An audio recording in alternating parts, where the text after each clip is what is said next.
রাজধানীতে বসবাস করা মানুষের বড় একটি অংশই দিনমজুর কিংবা চাকরিজীবী, যাদের মাসিক আয় সীমিত। তবে সেই আয়ের ৫৫ থেকে ৬৫% চলে যায় বাড়ি ভাড়া বাবদ। বাড়িওয়ালাদের ইচ্ছেমতো ভাড়া নির্ধারণ, ভাড়া বাড়ানো, রাত ১১টার পর গেট বন্ধ সহ নানা বিধিনিষেধের মধ্য দিয়ে ভাড়াটিয়ারা কার্যত জিম্মি অবস্থায় জীবনযাপন করছেন।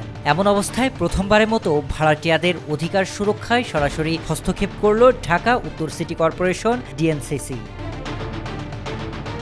ভাড়াটিয়াদের হয়রানি কমাতে এবং ভাড়া ব্যবস্থায় শৃঙ্খলা ফেরাতে ২ বছরের আগে ভাড়া না বাড়ানোর নির্দেশনা সহ ১৬ দফা নির্দেশিকা জারি করেছে ঢাকা উত্তর সিটি কর্পোরেশন।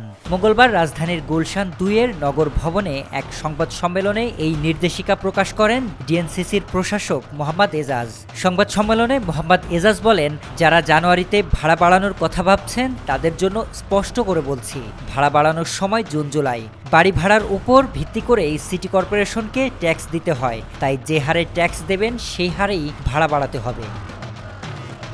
এজাজ আরও বলেন, ভাড়াটিয়ার অধিকার সুরক্ষা এবং ভাড়া সংক্রান্ত হয়রানি কমাতেই এই নির্দেশিকা প্রণয়ন করা হয়েছে। নির্দেশিকা অনুযায়ী বাড়িওয়ালাকে বাসা বসবাসের উপযোগী করে রাখতে হবে এবং গ্যাস, বিদ্যুৎ ও পানিসহ সব ধরনের ইউটিলিটি সেবার নিরবচ্ছিন্ন সংযোগ নিশ্চিত করতে হবে। কোনো সমস্যা হলে দ্রুততা সমাধানের দায়িত্ব বাড়িওয়ালার উপর থাকবে। নির্দেশিকায় আরও বলা হয়েছে, নিরাপত্তার স্বার্থে প্রত্যেক ভাড়াটিয়াকে ছাদ ও মূল গেটের চাবি দিতে হবে এবং যে কোনো সময় ভাড়াটিয়ার প্রবেশাধিকার নিশ্চিত করতে হবে। রাতের নির্দিষ্ট সময় বেঁধে গেট বন্ধ করা বা চলাচলে অযৌক্তিক বাধা দেওয়ার সুযোগ থাকবে না।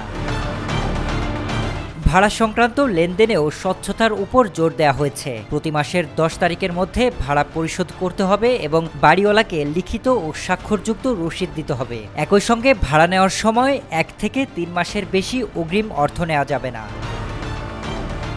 সবচেয়ে গুরুত্বপূর্ণ নির্দেশিকায় বলা হয়েছে, মানসম্মত ভাড়া কার্যকর করার পর অন্তত ২ বছর ভাড়া বাড়ানো যাবে না। এরপর ভাড়া বাড়ালেও তা সংশ্লিষ্ট এলাকার বাজার দরের সর্বোচ্চ ১৫% মধ্যে সীমাবদ্ধ রাখতে হবে এবং তা হতে হবে দ্বিপাক্ষীয় আলোচনার মাধ্যমে। নির্দেশিকায় উচ্ছেদ প্রক্রিয়াকেও আইনের আওতায় আনা হয়েছে।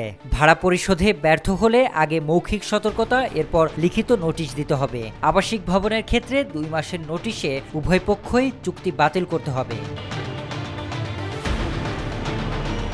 এছাড়া ওয়ার্ড ভিত্তিক বাড়িওয়ালা ও ভাড়াটিয়া সমিতি গঠনের নির্দেশ দেওয়া হয়েছে, যাতে স্থানীয় পর্যায়ে ভাড়া সংক্রান্ত বিরোধের সমাধান করা যায়। সমস্যা সমাধান না হলে তা সিটি কর্পোরেশনের সংশ্লিষ্ট কর্মকর্তাকে জানানো হবে।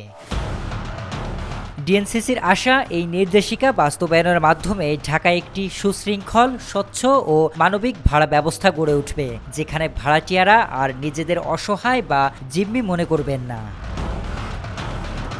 শরীফ রাহাত, দেশকাল নিউজ।